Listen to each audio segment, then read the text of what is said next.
So when does it happen? When do we grow up and forget all the things that were important when we were children? I never did, and I don't plan on it. When I was about 3 years old, and I remember this, I was 3 years old, I promised myself I would never forget the things that were important then. And I haven't. And yes, people think I'm a little strange, but I'm okay with that because I feel like I'm living a more full life than the people who think I'm strange. And I have confessions to make then. I like bubbles. I like bubbles a lot. It was one of those things that I never wanted to forget. Bubbles. And how fantastic they are. I think bubbles are just as amazing now as they were when I was 3. And I keep a whole stock of them in the shed, and we even have a bubble maker, which we bring out and play with the dogs, and it's good fun. But, yeah, I like bubbles. And I like to dance in the grocery store, sometimes with my cart, because the music they play in there is just, it makes me want to dance. So I do, down the cereal aisle, and people think it's weird, and that's okay because it's fun. Um, I never grew up. I never did, and I can't imagine ever trying to. I mean, I had dreams then, and a lot of them are the same dreams that I have now. At 3 years old, I wanted to teach dance, and I ended up in color guard and modern dance, and it wasn't where I started. I mean, I started out in ballet, and I thought that's where I would be, but it changed a little bit, which is okay. I mean, it changed for the better, and that's successful to me. I mean, I'm doing what I love, and I'm making a very meager living at the moment, but I'm doing all the things that I love. I mean, I'm making clothes and costumes, and I'm teaching color guard, and I'm dancing, and I feel so successful. I really do. And it's okay that I can't afford a lot of the things I'd like to do or like to have, because every day I'm doing the things that I love to do. And that is success, I think.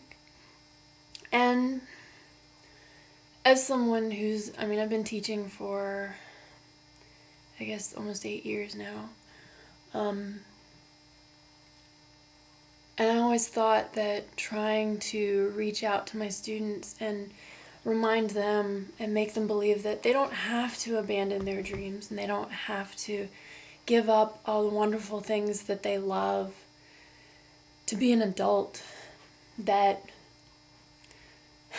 I meet all these kids who are so caught up in school and social life and their GPA and what college they get into and what their SAT scores are.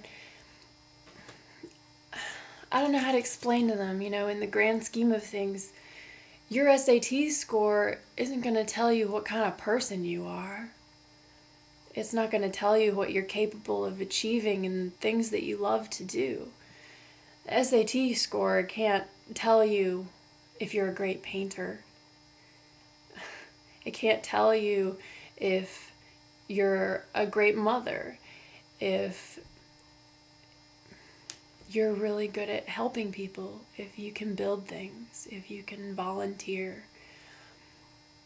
It doesn't tell you any of those things that seem important to me and that seem important to people when they're young. And yeah, I think society in many ways is pushing those kids more and more to achieve on this standardized testing way. And we're killing their dreams and their creativity. And while the whole world is standing there telling them that those are the things they need to focus on, here's me and, a few other people trying to explain it doesn't have to be that way. You can do the things you love to do and still be successful. I mean, I get to spend time with my family and get to spend time doing the things I love to do. And I can still be a homeowner and have a decent car and collect art. And I used to think that I would feel really successful, just by reaching one of those children every now and then. I mean, how do you reach one of those kids that's about to graduate high school? They're about to pick their major, they're about to find a job, they're about to pay their own bills, maybe for the first time. And to help those kids understand that they don't have to do it the way society tells them to. And I keep thinking that maybe I'll reach somebody and they'll believe me and they'll not go to medical school because they want to paint instead.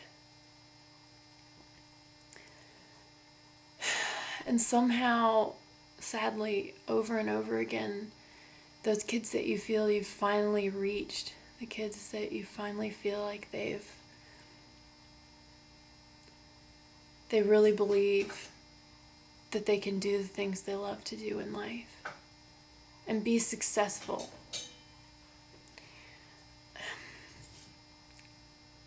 Somehow society keeps pushing them and they'll change their mind back.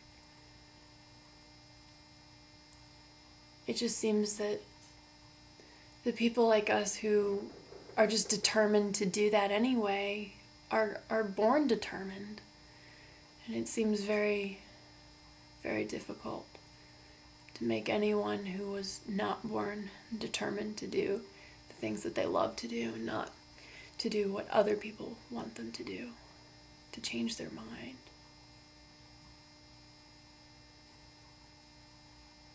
And that makes me sad, but it's good to know that there are other people out there who still believe in the things I believe in.